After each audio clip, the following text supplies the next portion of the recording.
পররাষ্ট্র উপদেষ্টা তৌহিদ হোসেন বলেছেন, সাবেক প্রধানমন্ত্রী শেখ হাসিনার অবস্থান নিয়ে হঠাৎ ধোঁয়াশা তৈরি হয়েছে। এ বিষয়ে ভারত ও সংযুক্ত আরব আমিরাতের সরকারও কোনো তথ্য নিশ্চিত করেনি।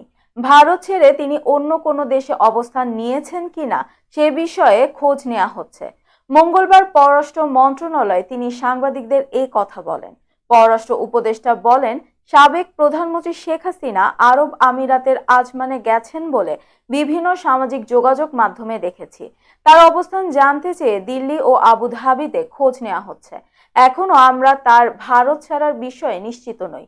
তৌহিদ হোসেন বলেন, ভারতে পলাতকরা দেশে ফিরতে চাইলে ট্রাভেলস পাস ইস্যু করা যেতে পারে। যদি আদালত ফিরিয়ে আনতে বলে তখন সেই উদ্যোগ নেওয়া হবে। প্রসঙ্গত, ছাত্র জনতার অভ্যুত্থানের মুখে গত 5 আগস্ট প্রধানমন্ত্রীর পদ থেকে পদত্যাগ করে দেশ ছেড়ে ভারতে পালিয়ে যান শেখ হাসিনা।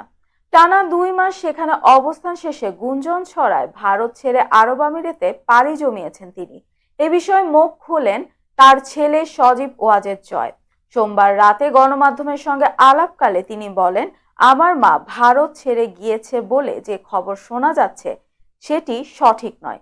তিনি এখনো ভারতেই অবস্থান করছেন।